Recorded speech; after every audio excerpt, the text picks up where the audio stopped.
amazing.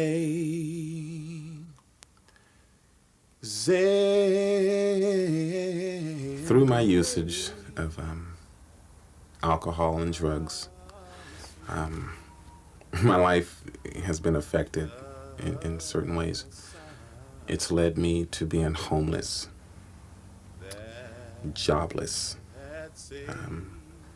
There was one time when I was raped. I had to steal for my drugs. I prostituted men and women for my drugs. I lied. I cheated. I found out that I was HIV positive. It's a real lonely, depressing feeling.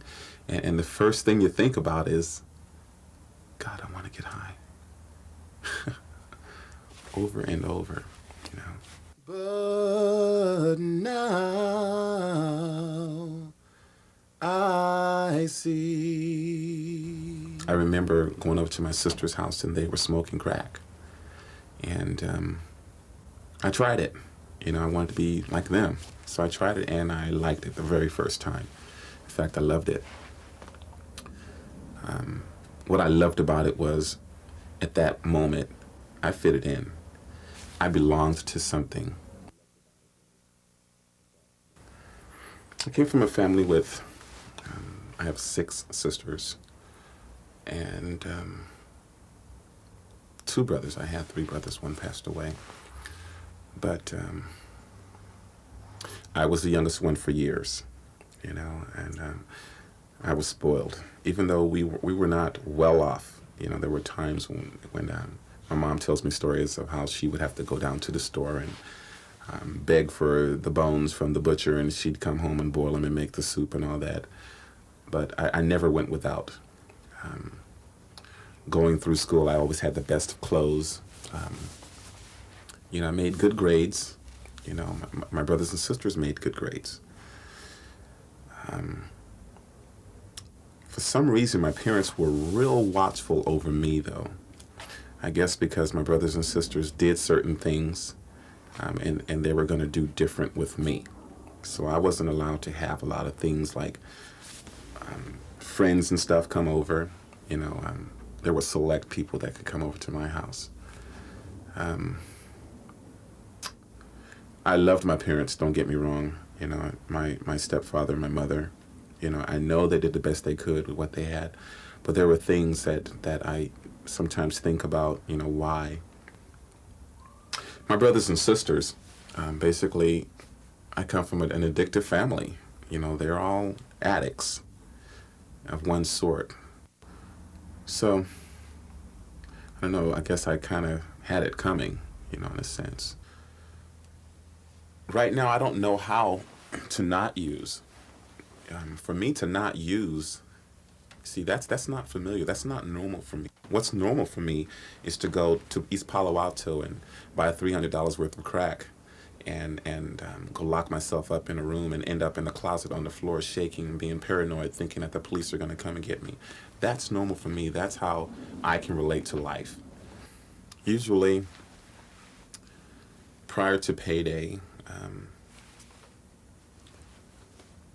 I get paid on Fridays, so it usually starts around Monday. And I start thinking of all the different things I can do with my money. It usually starts with going shopping or something. But in the back of my mind, there's this little thing, you know, telling me, yeah, I can go get high. I start picturing, making a scenario of how that evening would be. Of course, there would be the hotel room, cheap hotel, with no fire smoke detectors and all that. I would have all I could drink in the room so I wouldn't have to come out of the room once I locked myself up in there. As it turns out, every time it's never like that. You know, and as the payday gets closer and closer, my stomach starts to turning. I start sweating all the time. There's some last ditch efforts of me trying to make phone calls to like my sponsor or to my friends or whatever, you know, to try and not do this thing. But 8 times out of 10, I'll go get loaded. How sweet the sound. Triggers for me are things that make me want to use. They can be sight, sound, or smell. It's just a real strong, intense feeling that I just have to use.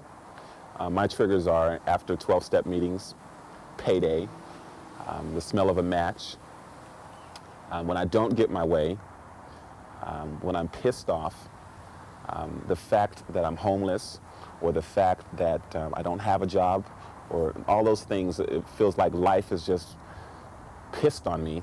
You know, those are triggers for me when I'm unhappy, when I'm happy.